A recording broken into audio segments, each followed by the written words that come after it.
Well, hello and welcome to the All Over the Place podcast. My name is Dara Star Tucker. I'm so happy that you chose to join me today for this episode on a topic that folks are buzzing about right now. Should Biden drop out of the race? I have brought on one of my favorite political commentators from the TikTok and Instagram space. He's also very active on Threads. His name is Gerard LeConte. I think you're going to really appreciate his contribution to this conversation. There are a lot of really smart folks offering commentary right now from a variety of points of view. And Gerard's point of view differs a little bit from mine, but I think it's going to be really important to hear what he has to say and exactly why he is saying it. I think a lot of progressively minded people are in a bit of a panic right now, and it's very understandable. And I can't say I'm not in that place as well, but to hear well-reasoned points of view from a variety of perspectives is really important right now. We have to keep our heads about us. So if you enjoy Gerard's commentary, please go follow him online. As I said, he's on TikTok, Instagram, and Threads. He's very active on Threads. So if you're looking for an alternative to the former Twitter /X that I am no longer on, by the way, someone commandeered my account. It's being used for nefarious purposes right now. So please do not follow me on that platform any longer.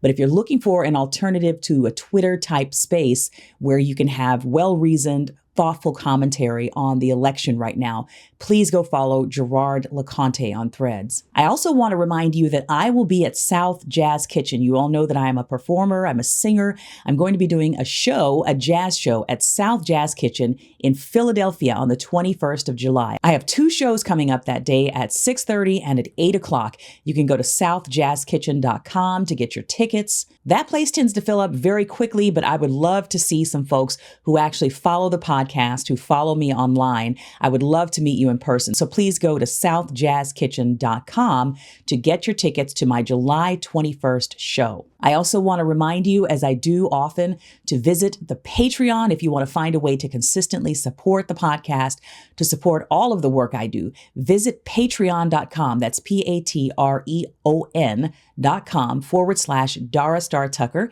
That's Dara with one R and Star with two. Patreon.com/Dara Star Tucker to join my Patreon. Folks join commonly for $5 a month. That's just one way that they can say, we like the work you do. We want to be able to support it. Doesn't matter if you're getting sponsorships. Doesn't matter if someone's bringing you on to be a commentator on this network or that one, or if you're getting a streaming show, whatever. We just want you to be able to do the work that you do without having to worry about how to sustain yourself in the process. For me, that is an ideal model. So I would like to see more folks join the Patreon, especially as we're heading out of this election season. I'm already thinking about what's coming along next year. I want to focus on longer form breakdowns. I want to do some in-person gatherings with fellow creators, which I'm already starting to do. I want to be able to bring you all some high quality content going forward. And the best way that you can support that process is to join me on my Patreon and become a monthly subscriber. Patreon.com/Dara Star Tucker.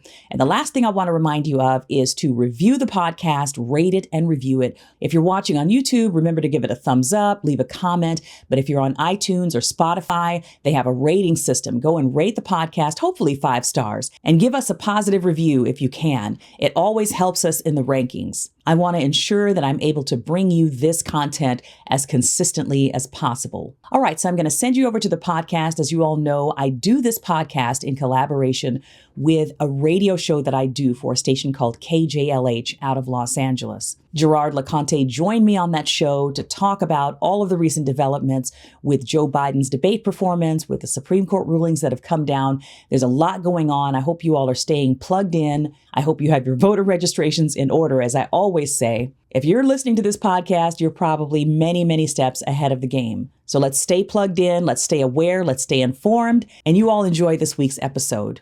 Have a great week. Hi there, I'm Dara Star Tucker, and this is The Breakdown. I am so excited to be presenting a conversation with you today with one of my fellow co-creators, one of my favorite people. I say that every week, but I'm bringing you all my favorite people, and we are having some serious discussions about the issues that matter. Today, I have a creator for you who he wears a lot of hats. I'm calling him a co-creator because that's the space where I first ran into him. It was TikTok. As you all know, I do a lot of video content creation on TikTok and on Instagram. And I first ran into Gerard LeConte on TikTok because we did a lot of content that kind of overlapped. And so you are going to get to hear from Gerard about the current election. We're going to have some discussions around Joe Biden specifically.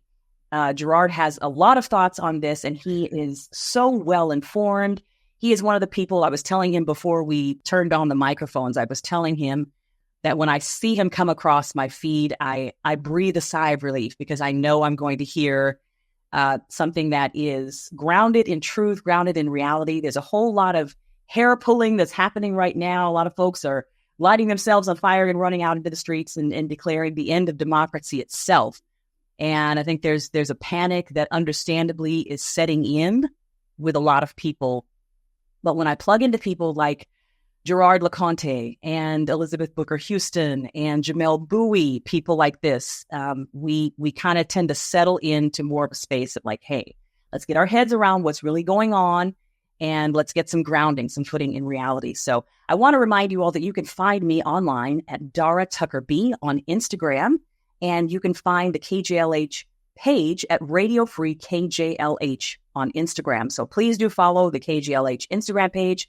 Follow me. I want to continue to have conversations with you all in that space about these issues once the show is over. So please do come and find me on social media. If you happen to be on TikTok, I'm Dara Star Tucker over there, Dara with one R and Star with two. And our guest today, Gerard LeConte, is also on TikTok and on Instagram. Gerard LeConte, can you tell us, before I have you really tell the folks what it is that you do and what your background is, can you tell them where to find you online? Yeah, absolutely. So the two best places to find me online are Gerard.LeConte on TikTok, and then Gerard LeConte Politics on Instagram and Threads. We've been really active on Threads the last couple of weeks, so highly recommend you join the conversation there. I found that it's starting to be quite a bit less toxic than the old platform we all used to be on, so we've got some great conversation there. Yeah, and Gerard's last name is spelled Leconte. So Gerard LeConte. Nailed it. That is Haitian, right? It is, yeah. Okay. All right. Gerard has an interesting background. And welcome to the show. Welcome to the breakdown, Gerard. Can you tell us very briefly what it is that you do? What's your background, and how did you become so knowledgeable about politics? Yeah. Well, first of all, thanks for having me. I feel honored to be in the company of the folks you mentioned, and of course of yourself. I've been a big follower and fan of your work for quite a few years now. It's crazy to think that I think we first met probably almost 5 years ago now. So time does fly. I have been commenting on politics in the digital space for close to a decade now. My work really ramped up in the lead up to the 2016 election, commenting on Donald Trump and a lot of the goings on of not only that campaign, but then his government. I have a background in urban studies. That's where my formal education is in. And I've been a politics watcher since I was very young. I was the weird, preteen who was getting up in the morning to watch Morning Joe. And I think it was way too early with Willie Geist or something like that back in the day. But all of our friends were watching SportsCenter and I was watching Joe Scarborough. But yeah, so I've been watching long enough at this point to kind of have some good insights and a finger on the pulse. And I've always paid a very close attention to American history and sort of how we've gotten here, so that you can kind of start to see the patterns, start to understand the nuances of not only how our government and political systems work, but also how our electorates tend to behave and how the culture tends to react to politics. And it's afforded me the opportunity to provide some commentary that people find valuable. So I try to keep it going. Yeah.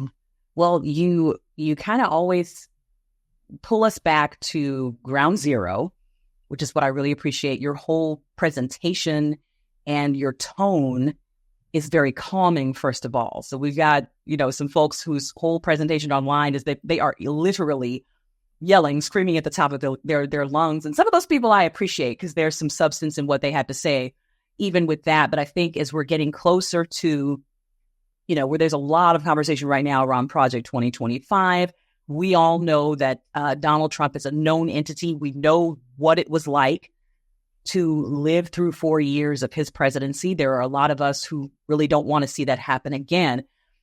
But I think it's important that cooler heads prevail right now, because there are some real discussions that need to happen around real issues.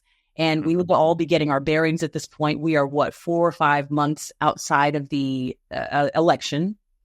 And I remind people every week, we need to be making sure that our voter registrations are in order. We need to be making sure that we haven't been bumped off of rolls, and just all kinds of real world issues that we need to be tackling, and also still informing people policy wise about the differences between the Republican and the Democratic Party, because as I've seen online, a lot of folks are beating this drum around there not being a difference between Republicans and Democrats. And so I'm hoping that you can bring us a little bit of that just square on common sense today, Gerard.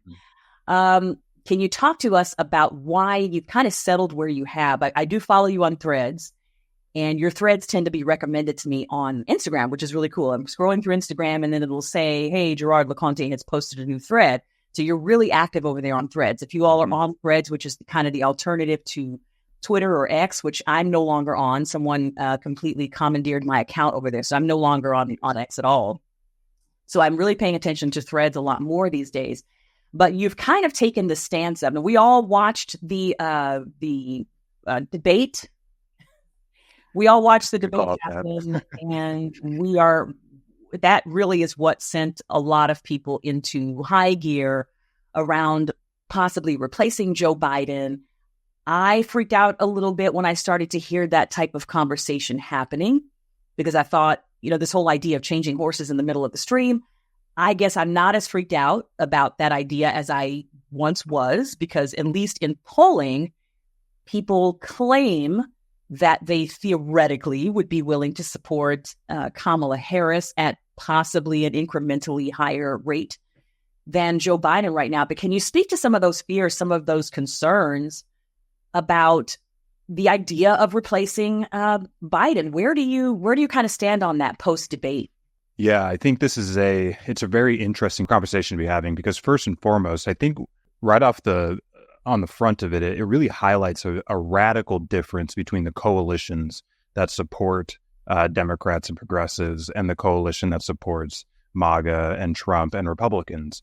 This conversation just simply would not be happening on the right.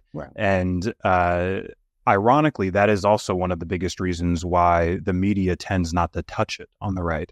They know that no matter what they say about Donald Trump's mental fitness, cognitive decline, the people that support him just simply will not care, and it's not going to make them budge in supporting him. So they just kind of ignore it. Whereas on our end, we're much more likely to take a holistic view towards our candidates and the policies they support, and we're much more interested in pursuing the long pole goal there. And we're also, I think, more in tune with the idea that we have to care about what other voters think, right? Mm-hmm. So an interesting aspect of this movement is I don't think you necessarily hear people clamoring for Biden to step down because they don't necessarily think he would be able to do the job. They're clamoring for him to step down because they're worried that he won't win the election, which is just not anything you ever see on the right, right? Mm-hmm. So there's a really stark difference there. The reason why I have been slow to participate in that clamoring is twofold. One, and I think most importantly, the ballots have been finalized in some really important states. And it is not necessarily the case that we could simply rip and replace the nominee. One of the real failures of the punditry about this, in my opinion, in the last week since the debate, is there's really been an attitude that it's really just up to us. If we decide that we don't want Biden to be the nominee anymore, he should step down and we can pick somebody else. But it's far more complicated than that. Mm-hmm. And there's some really important states, namely states like Georgia, Nevada, Wisconsin, which I think there's a really good argument that Wisconsin is probably the most important battleground state this year, where if the nominee, if we tried to change the candidate we have on the ballot, it will be subject to intense litigation. And it's intense litigation that the Heritage Foundation is ready and willing to wage. And it's one thing if you're considering Biden versus Kamala Harris or versus whichever candidate du jour somebody's considering putting in that place. It's one thing if you're considering that decision. It's very different if you're thinking about Biden versus a write-in campaign, right? Mm-hmm. And if it's not Biden, there is a good chance, far too good of a chance, in my opinion, that we just don't have somebody on the ballot there. Mm. So I think it's really important to take seriously those logistical challenges when we're talking about replacing Biden. The other aspect is the money. There are hundreds of thousands, if not millions, of small grassroots donors who have pledged a significant amount of money to this campaign. And it's a little bit easier if we're replacing Biden with Kamala. But outside of that, it's difficult for Biden to just seamlessly and legally transfer that money to the new candidate. Mm-hmm. And I don't think we should be so flippant about potentially lighting all that money on fire that grassroots donors have pledged since the debate, not even before the debate, but since the debate. They saw that debate and they said, I'm sending more money. I think that should be taken very seriously. Mm. And finally, I think the doom and gloom about Biden's chances are just simply overblown. We know that debates have a very limited effect on the election in the long term.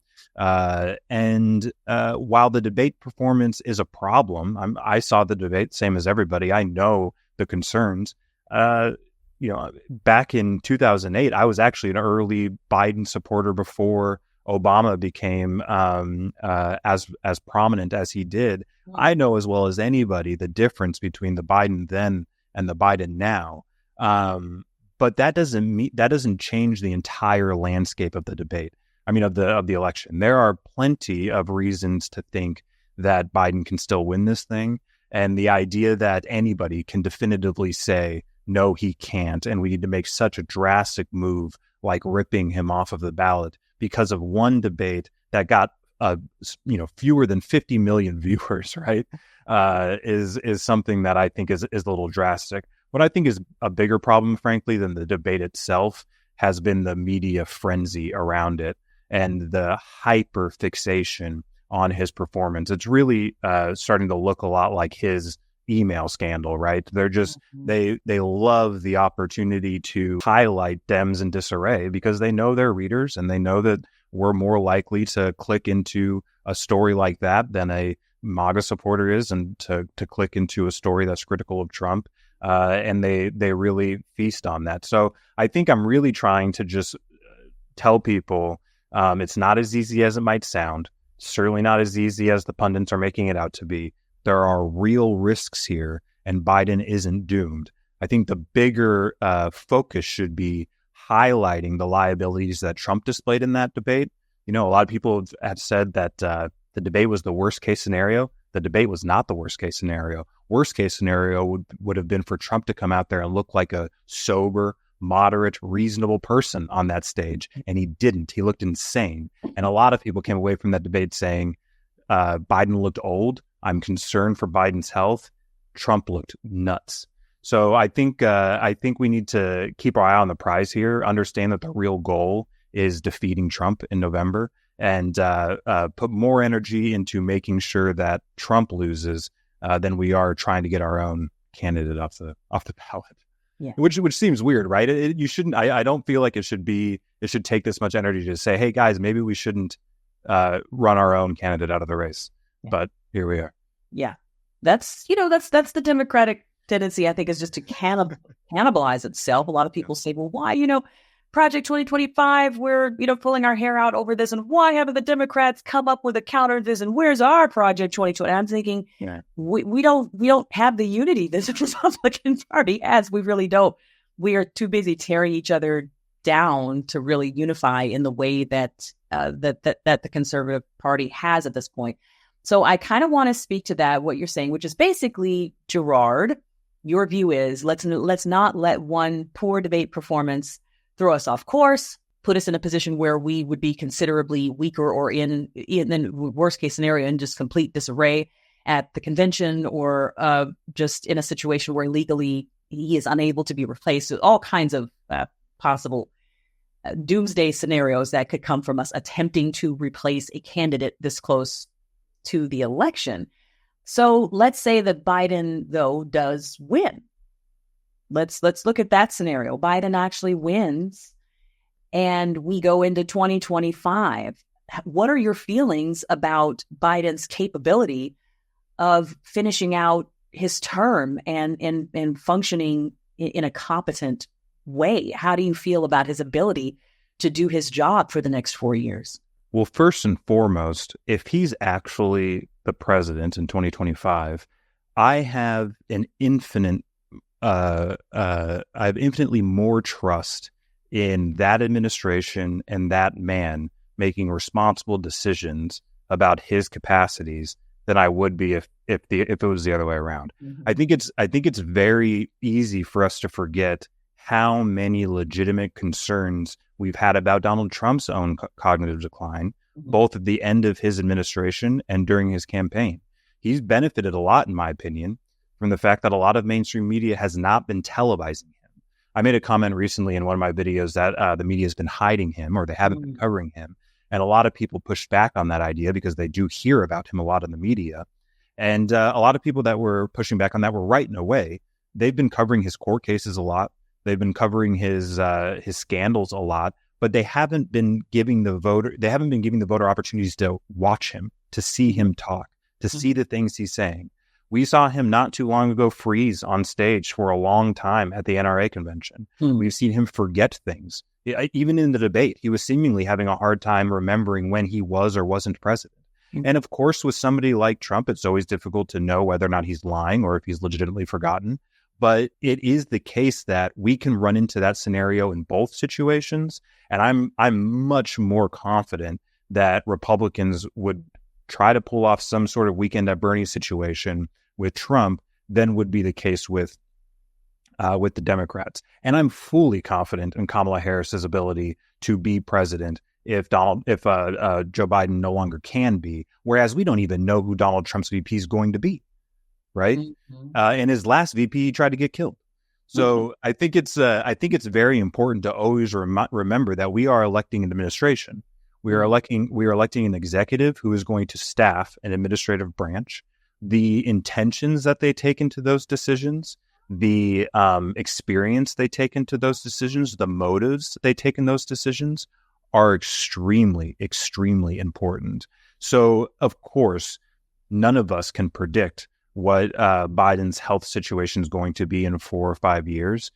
There's a very good case to be made that it would be better to have somebody who was younger and in better health in that scenario. Don't get me wrong. If today, if we get off this call and we find out that Joe Biden has stepped aside and Kamala Harris is the new nominee, I'm K-Hive. Let's go, right?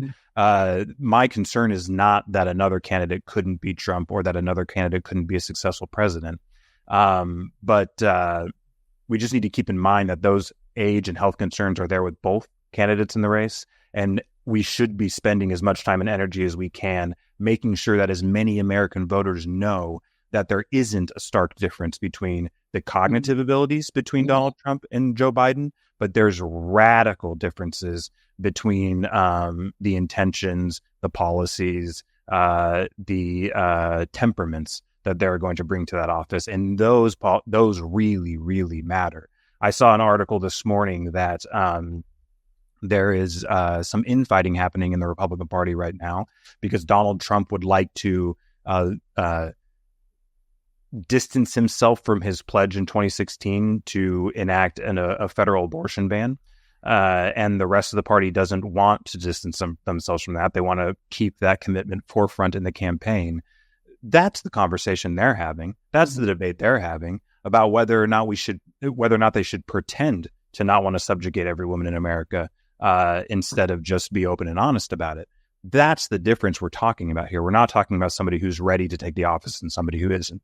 Well, now I'm going to put you in a space that I would not want to be placed in myself. I'll admit that, and I tend to avoid. But I'm going to ask you to prognosticate a little bit.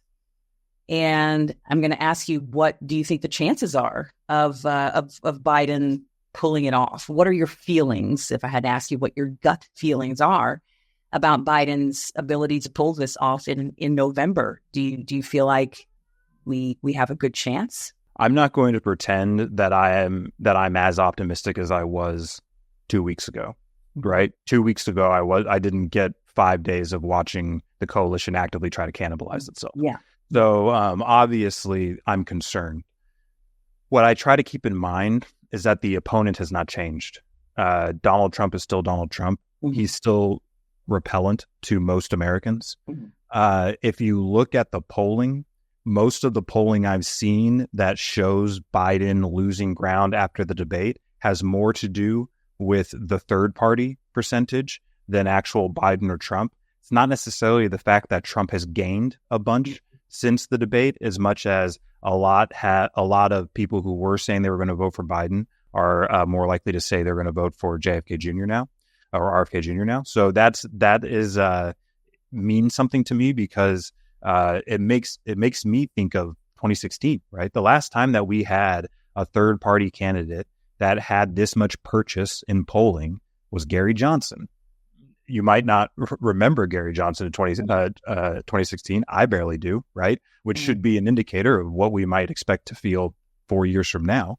But what we had in 2016, if you look at July 5th, 2016, Hillary was up 6 points in the polling, but you had Gary Johnson polling at 9%. What happened in November is that when it comes time to get into the ballot box, most states are not going to have that third party candidate on the ballot because he doesn't have enough support to actually get ballot access in most states. The voter will be forced to put that vote somewhere. And we saw that in 2016, Gary Johnson was really marketing himself as an alternative to the traditional Republican voter who did not want to vote for Donald Trump. And today we're seeing RFK Jr. Market himself to the traditional Democratic voters, particularly the demographically traditional Democratic voter, who is as an alternative to Joe Biden. So if we see that 8% or 9% in November break towards Joe Biden, even 70-30, he wins, right? Mm-hmm. On top of that, we have to remember that, and not to mention that the polls have been pretty steady neck and neck the whole time. If you look at the polling right now after the debate on 538, if you look at the average, it's the same as it was in March. Right. Mm-hmm. It's not like there's been this drastic shift since the debate, and it looks 50-50. Mm-hmm. So obviously he still has a chance, right? All of this stuff has happened, and Donald Trump still hasn't been able to significantly capitalize on it because he's Donald Trump. One of the things that I find surprising is how do you not see a similar movement on the Republican side saying, what are we going to do about this? He's still not pulling away, and we just had Joe Biden on national television barely able to talk. We need to get somebody else in here who can actually take advantage of this opportunity and beat Biden, right? Mm-hmm. For some reason, that topic just doesn't come up. How worried would you be if it was Nikki Haley instead of Donald Trump in this race? I know I would be a lot more worried, right? Because she doesn't say crazy things about doctors ripping babies out of mothers and killing them on stage, right? So I think the fact that Trump is there gives Biden a fighting chance no matter what, because Trump is an awful, awful candidate. Beyond the polling, beyond Trump, you have a strong economy, you have a strong labor market, you have a stable social situation. We haven't had social unrest, a significant social unrest since Donald Trump left. You have the incumbency advantage, which I'm going to be perfectly honest, especially after what we just saw in UK, maybe incumbency isn't an advantage right now, but you at least have the name recognition and whatnot that comes with being the incumbent. There was not a significant or meaningful primary challenger in the primaries. Most of the overwhelming majority of delegates in the primary, 99% of them, are pledged to Biden. I think there's a lot of really good reasons to think that if we work hard, if we make sure we get out and tell as many American voters as we can what the stark differences are in this choice, that Biden can still win. If we say it's up to Biden to go out there and convince America that they need to vote for him instead of Trump, I'm more worried. But if we take our responsibility seriously to get into our own communities, to phone bank, to get online, to put out the messaging about this is the different Americas you're choosing between, I think he's got a solid shot. Mm-hmm. Now, I'm going to ask you the same thing with regard to Kamala. If a situation did happen where Joe Biden stepped down and was replaced by Kamala Harris, what are your feelings? Because at this point, it really is just feelings. We have no way of knowing, but what are your feelings about what her chances would be against Trump? Yeah, I've been an American for going on 35 years now, right? There's no part of me that is at all naive about the challenges of electing a minority female to the office of the president. I don't hold that against her, but I think it's naive for us to ignore how certain demographics, I'll say, feel about that choice when it comes to the electorate, right? From a default starting point, there are certain Americans that will always feel more comfortable with somebody that fits the demographic profile of Joe Biden over somebody that fits the demographic profile of Kamala Harris. Mm-hmm. All of that aside, I think Kamala Harris would have dog-walked Donald Trump on that stage. Mm-hmm. I think she would have made him look like a fool. To be perfectly honest with you, emotionally, I think I would probably feel a little bit better if Kamala was on the top of the ticket. Mm-hmm. My feelings about Biden stepping down are way more about the logistics and the practicality of that decision than just my vibes of the electorate, right? The health problem would go away. It'd be purely about Trump's age. It would no longer be about Biden's age.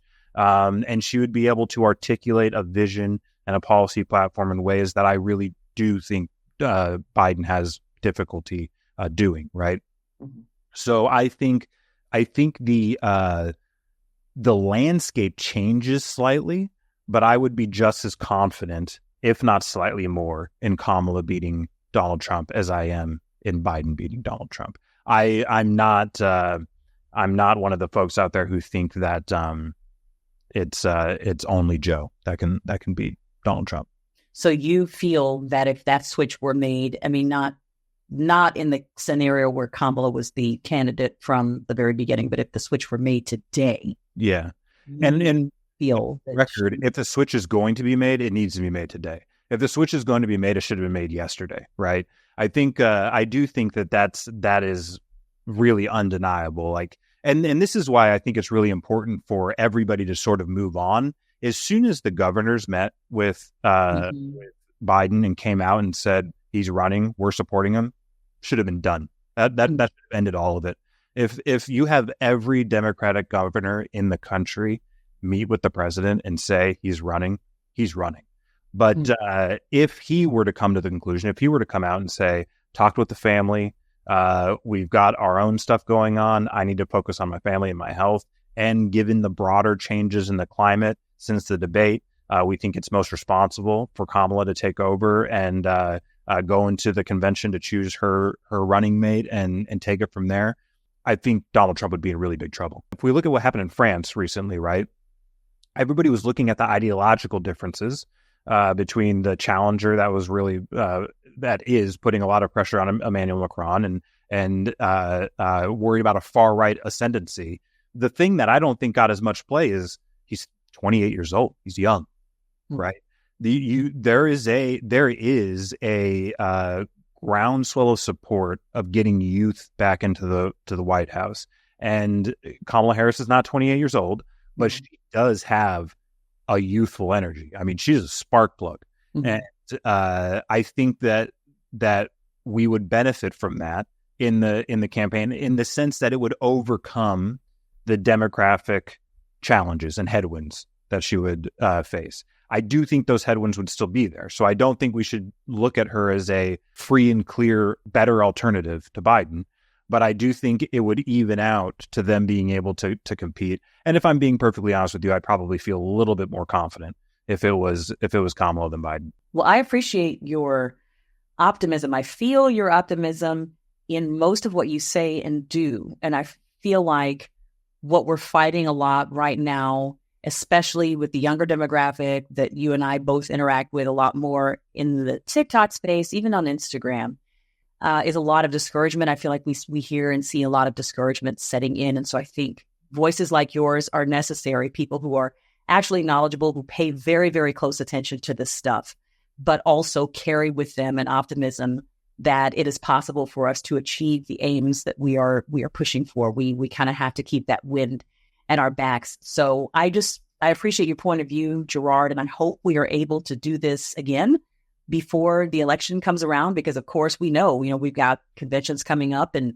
everything's going to shift. Things will look very different in 3 months. And so I hope we can revisit this conversation and kind of see where we are as it gets closer to the election. So please come back and let's talk about this again. And if I could say anything to the audience, it would be one of the biggest reasons why my temperament is the way it is because I've never gotten anything from screaming and yelling at people, and I'm sure a lot of your audience has experienced the same thing. But more so, while it does capture attention and eyeballs, it also feeds the cynicism. Yes. It feeds the pessimism. And I never want my temperament to be mistaken for complacency or for hopium. It is wanting to be able to make a sober assessment of the situation and wanting to be able to present people with an option that seems comprehensible, that seems digestible, seems like something you can wrap your arms around. And I think we should all be trying to put more of that into our communities, into our families. The fact that politics in the United States has this air of fanatic craziness does not help us, does not help our democracy. We need this to be something that we can talk about and engage with each other on without losing our minds. And that starts with ourselves and each other. And then it starts with how we communicate to others. So, I mean, obviously, I'm not perfect. You'll see me online sometimes popping off a little bit. But we have to do our best to keep a level head because this is our responsibility. We're the citizens of this nation. We saw what just happened in the Supreme Court. The president becomes more powerful every day. And it becomes more and more important for us to be very mindful of the person we give that power to. So just keep your head up. November's far away. There's a lot that can change between now and then. There's a lot to do between now and then. Not all is lost. Trump is a bad candidate. Let's go beat him. Thank you, Gerard. And I will add to that, there is a link in my bio on socials to go and check your voter registration. I try to remind people of this as often as possible. You can go to vote.org/Dara. I asked the vote.org people to give me a link that was personalized so that they could see how many people I'm driving to go and check their voter registrations. So go to vote.org/Dara to check that. I moved to a new state recently, and I thought I was registered. I thought I signed up when I switched over my driver's license, and I went to vote.org, and I was not registered to vote. Shockingly, here I am reminding people to vote, and I wasn't registered and thought I was. So double check your voter registration. I know in swing states, they are purging people off of voter rolls. That's not just alarmist talk. That's not fear-mongering. There are retirees who are making it their business to go through and scan voter rolls and challenge people on voter rolls, people from districts that they know are probably likely to vote Democrat. So this stuff is serious. And, I want us all to be prepared and fortified and ready to go. So thank you once again, Gerard, for taking time to talk with us about these things. We need level heads like you who can help us to kind of see the bigger picture and get our feet on the ground and make sure that we're not just in panic mode 24/7, because that doesn't help anyone or anything. So thank you, Gerard, for the service that you provide. Keep please talking online about this stuff. The voice of reason is very comforting right now when the temptation is to panic. So just thank you for being who you are. And I'm looking forward to talking to you about this stuff again very soon. Thank you so much. And find Gerard LeConte. Can you tell us once again where to find you online? Gerard.LeConte on TikTok and Gerard LeConte Politics on Threads and Instagram. Okay. Thanks for having me, Dara. It was my pleasure, and I can't wait to do it again. Absolutely. LeConte. Thank you so much, Gerard. And I'm looking forward to talking to you again really soon. Thank you, Gerard.